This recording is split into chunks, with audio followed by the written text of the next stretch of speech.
Tonight we're finding out what led to a flawed Rolling Stone article about an alleged rape at the University of Virginia. Our Courtney Kealy is joining us. I know this report was released just moments ago. Yes, Thomas, it was. Now, the Columbia School of Journalism was asked to investigate the editorial process that was used in publishing the article "A Rape on Campus" back in November of 2014. A young woman identified only as Jackie told a harrowing tale of a brutal gang rape at a University of Virginia frat house.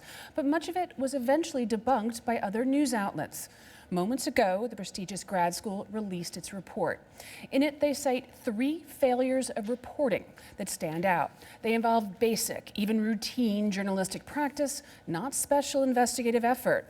The report goes on to say, in hindsight, the most consequential decision Rolling Stone made was to accept that Eardley had not contacted the 3 friends who spoke with Jackie on the night she said she was raped. That was the reporting path, if taken, that it would have almost certainly led the magazine's editors to change plans.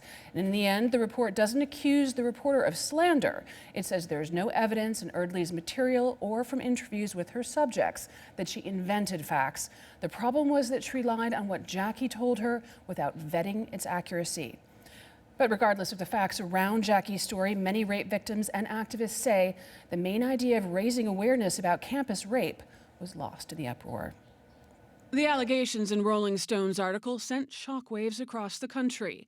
A young woman identified only as Jackie gave a detailed account of a brutal gang rape that allegedly occurred at the Phi Kappa Psi fraternity house at the University of Virginia in the fall of 2012. Jackie's narrative was woven throughout the article to back up the reporter's key point that the prestigious university fails to protect female students. I think they've known for a long time that a great harm was done to this particular student and to many students. I think they're only taking action now is because there has been a great harm done to its reputation, and its reputation and prestige has always been paramount for them.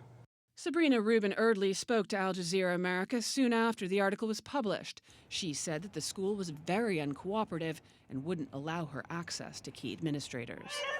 Not the victim! Protests roiled the campus.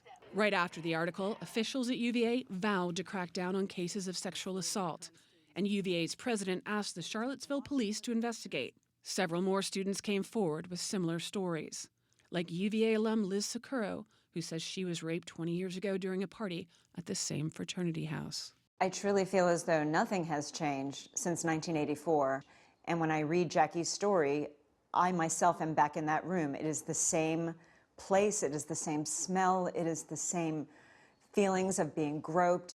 But within days, the Washington Post started to find glaring discrepancies. Close friends of Jackie's told a different story of the evening.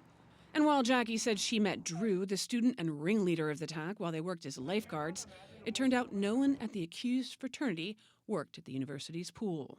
Rolling Stone soon admitted it did not independently verify Jackie's account. In early December, it published an apology to its readers, initially calling the magazine's trust in Jackie misplaced. Laura Dunn, a rape survivor and a new victims' rights lawyer, was quoted in the controversial article. To hear that they were kind of digging into this issue and really unpacking it on a campus, I was actually really excited. I thought the coverage would be very important for others to know. Dunn worries the most important point of the article, a conversation about sexual assault on college campuses, will get lost in the fallout. That doesn't mean it didn't happen. That doesn't mean that the story doesn't have, an important role in leading forward our conversation. UVA did impose new rules for Greek life on campus to make parties safer. There's obviously been a lot of discussion about the journalism behind the article, but that's really irrelevant to what we're trying to do. We really think that the article pointed out changes that need to be made. In late March, the Charlottesville police chief, Timothy J. Longo Sr., announced that investigators found no evidence to support the allegations made by Jackie in the article. But he did add, it doesn't mean something terrible didn't happen to Jackie. And Thomas, the Columbia University School of Journalism will be holding a press conference tomorrow at noon. The 2 deans that wrote that report will be answering questions. We'll be hearing more about how they investigated this. Do we know if there will be a public apology yet? Well, the Rolling Stone has already retracted the article and apologized. We also have to wait to see if the writer apologizes.